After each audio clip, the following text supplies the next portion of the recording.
Jina la Mwenyezi Mungu, kwa jina la Mwenyezi Mungu, kwa jina la Mwenyezi Mungu, kwa jina la Mwenyezi Mungu, nawatoa, nawatoa, nawatoa kwa jina la Mwenyezi Mungu, kwa jina la Mwenyezi Mungu, mkarudi mahali ambapo mlitoka, kwa sababu nyinyi wenyewe hamna nguvu hata moja, hamna nguvu hata moja, hamna mamlaka ya kuishi na kuanza kuhukumu wanadamu, hamna mamlaka ya kuishi ndani ya wanadamu na kuwapelekesha vile nyinyi ambavyo mnataka. Kwa jina la Mwenyezi Mungu nawarudisha baharini, na huyu kijana ninamweka huru na ninamrudishia maisha yake. Mambo yote ya kiuchawi yamewekwa kwa kichwa changu, mikono yangu na akili yangu ifunguliwe kwa jina la Yesu. Hesabu hivyo mambo zangu zilizofungwa katika njia za uchawi naomba sifunguliwe. Akili yangu, macho zangu, mikono zangu na miguu, katika jina la Yesu. One.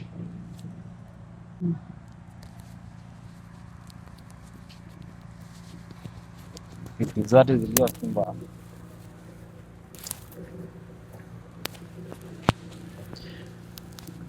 haki amechanganyikiwa huyu, hata haelewi venye anaongea. Kijana amechanganyikiwa, kidaktari msaidie huyu, msaidie. Unajua, nasikia venye anazungumza hajielewi, hata asikii chenye anaongea yeye mwenyewe.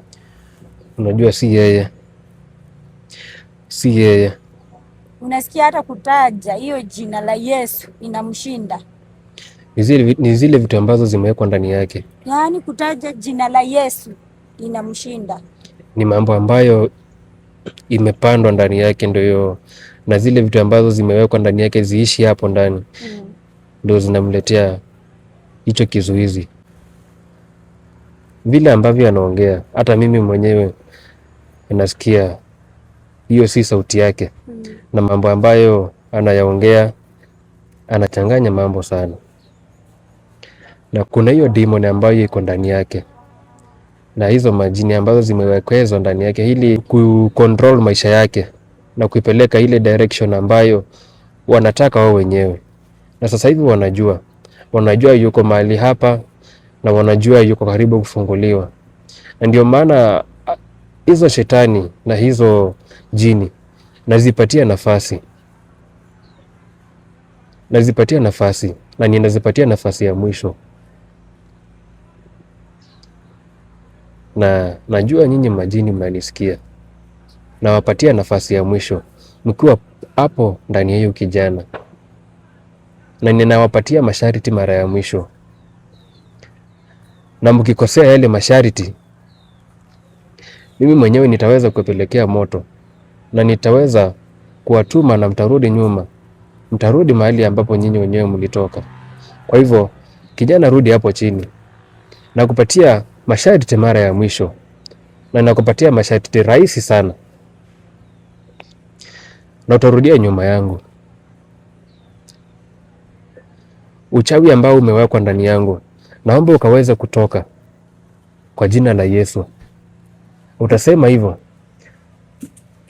mara 7. Uchawi uliowekwa katika ndani yangu,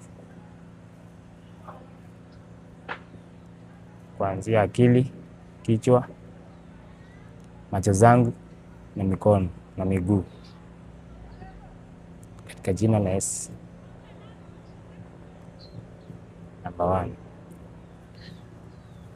Na ninawaamurisha muongee kwa sauti. Unanijaribu imani yangu. Wenye ulikuwa uchawi wenye ulifunga maisha yangu,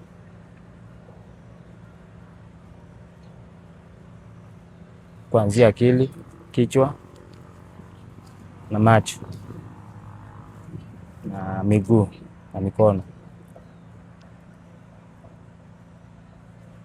kwa jina la Yesu Kristo iweze kuondoka. Number 2.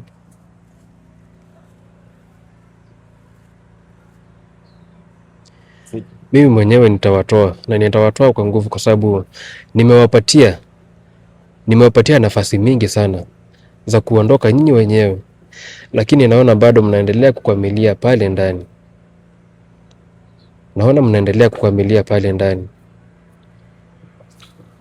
Mimi mwenyewe nitawatoa kwa njia zangu, kwa sababu mnaniharibia muda wangu na mnaniharibia masaa yangu. Nitawafunga, leta mkono wako. Na ninapowafunga hivi, nitawafunga kama vile ambavyo boga zinafungwa ndani ya gunia, na nitawarudisha mpaka kwenu kule baharini muda sio mrefu.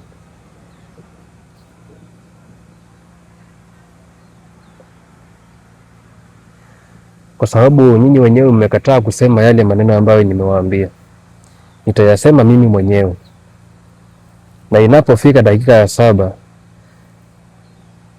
nitawaamurisha kwa jina la Mwenyezi Mungu, na mtaweza kumwachilia huyu kijana kwa haraka sana, na mtarudi kule ambapo nyinyi wenyewe mlitoka.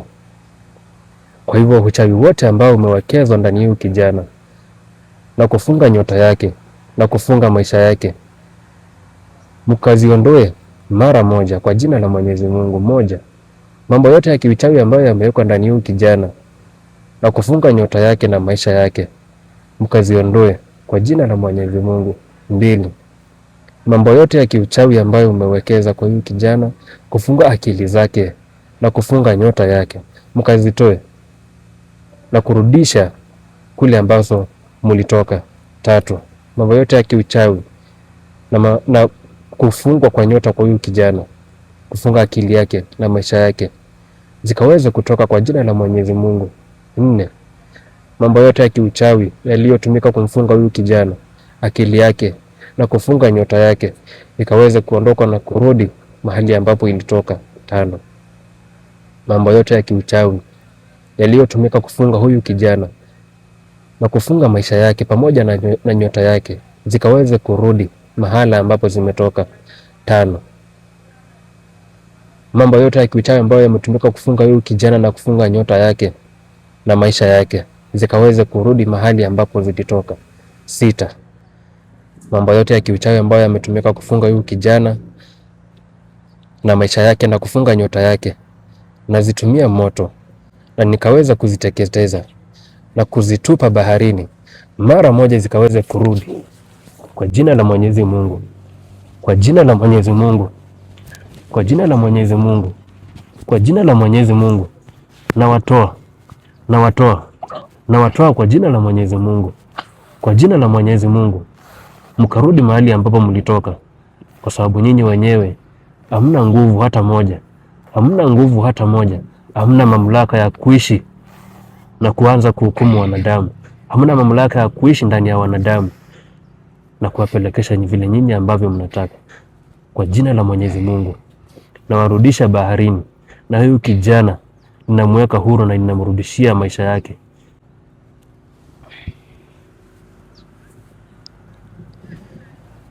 Huyu kijana aliweza kufungwa sana katika ulimwengu wake, kwa sababu kila binadamu anakuanga na ulimwengu wake katika haya maisha.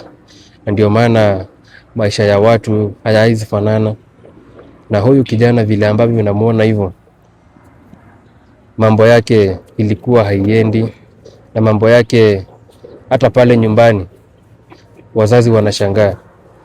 Kijana alikuwa kijana mzuri sana, na ukimwangalia ni kijana mdogo, ni kijana ambaye nyota yake ni ya kung'aa zaidi, na ni kijana wa kwenda mbali sana. Kijana, naomba ukaweze kusema uliachia shule wapi na kwa nini uliacha na kuliendaje, kwa sababu ulikuwa unasoma shule ya kifahari sana. Niliachia class 3. Kaa hapa chini ukaweze kuelezea watu vizuri na uongee kwa nguvu, kwa sababu zile vitu ambazo zilikuwa zinakuongoza wewe ndani yako haziko tena. Ukaweze kuongea na nguvu, watu wakaweze kusikia, ukaweza kuwaelezea. Shule niliashia grade 3 class 3. Kutoka grade 3 mpaka saa hii uko na miaka ngapi? Saa hii niko 24 years. Uko na miaka 24. Na grade 3 ulikuwa na miaka ngapi ulipokuwa ukiacha shule? Sipakumbuki vizuri. Ni kitambo sana. Ni kitambo. Ndio maana hata ninavyokuelekeza uweze kusema maneno ambayo nakini ya kiurahisi yanakulemea wewe. Kwa hivyo hayo mambo yote ulikuwa umeelekezwa na ni uchawi na ni ushirikina ambao ulikuwa umewekwa ndani yako. Ndio maana hayo mambo yalikuwa yanakusukumia zaidi kwenye ukuta. Lakini sasa hivi mambo yako iko sawa na mambo yako iko katika mwangaza. Yes. Na nimekuwekea kinga ambayo itakusaidia wewe kuinuka kimaisha, kiroho pia, na itakusaidia pia nyota yako kung'aa, na utakuwa mwangaza kwa wengine, na utaongoza wengine wengi sana. Amen. Kwa njia ambayo inastahili. Amen. Na saa hii unajihisi aje kutoka awali, kutoka zile siku ambazo mimi na wewe tumepatana? Unajihisi aje saa hii? Kuishi. Unajihisi aje? Mimi niko sawa. Yaani unasikiaje katika mwili wako, kwa sababu ulikuwa umebebesha mizigo mizito sana. Ndio maana unakaa ni kama umetoka, inakaa ni kama yaani mtu ambaye hajielewi. Saa hii mimi nasikia nikuwa sawa. Kwa saa hii akili yako imerudi. Unajua ulikuwa umechanganyikiwa. Hata wakati umeanza kuongea na daktari hapa, akili yako iko hapa. Akili yako ilikuwa mbali sana. Saa hii nasikia nikuwa sawa. Si venye nilikuwa. Saa hii uko sawa na utarudi shule. Hata kama utaenda uingie polytechnic, kwa sababu uliachia mbali sana. Grade 3 ni mbali sana. Mtoto mdogo sana. Ni mtoto mdogo sana. Mtoto mdogo sana. Kwa hivyo hata kama utaenda polytechnic, enda usomee kosi yoyote. Saa hii uko huru. Na unapokuja kupokea zile dokumenti za nyumba ya bradhako na zile hela, zitaweza kuwasaidia nyinyi kwa bomba yenu, na zitaweza kuinua kimaisha. Na hali akiwa mali iko nilimtengeneza na mambo yake iko sawa. Kwa hivyo Charity, tunapongoja wale ambao wanakuja kuleta hizo document, kwa sababu pia wale wako na mambo mengine mengi, na kuna siri zingine mingi sana ambazo tutakuja kuzifichua wakati wanapofika pale. Kwa hivyo tuwangoje na wanapofika, ili tukaweze kujua wamekuja na hizo document, kwa sababu mimi nawaona mahali wako na ninawaona vile ambavyo wanakuja. Na wameweza kupitia kwa mganga vile ambayo ni mganga wao. Wamepitia kule wakachukua nguvu fulani. Wakikuja hapa sasa. Kwa sababu wanakuja hapa kwa sababu shetani hawezi kubali kushindwa kirahisi. Kwa hivyo already walikuwa washapitia kwa mganga. Wameshapitia hizo masaa zote wametuweka hapa. Walikuwa kwa mganga anawapatia maelekezo. Sasa venye naona huyo mama ni kama hataki kurudishia huyu kijana vitu zake. Hawataki kurudisha. Ukiona kama sasa umetuambia wamepitia kwa mganga. Wamepita. Wanataka kuchanganya huyu kijana akili ndio asipate hiyo mali ya brother yake. Ni kweli. Na mimi naona kila kitu na ninajua kila kitu. Lakini ukiangalia wako njiani wanakuja. Kwa hivyo tuwasubiri. Na yuko mbali. Wacha wakuje. Tuone kama wamebeba hizo documents, warudishe pesa na pesa ya huyu kijana Ali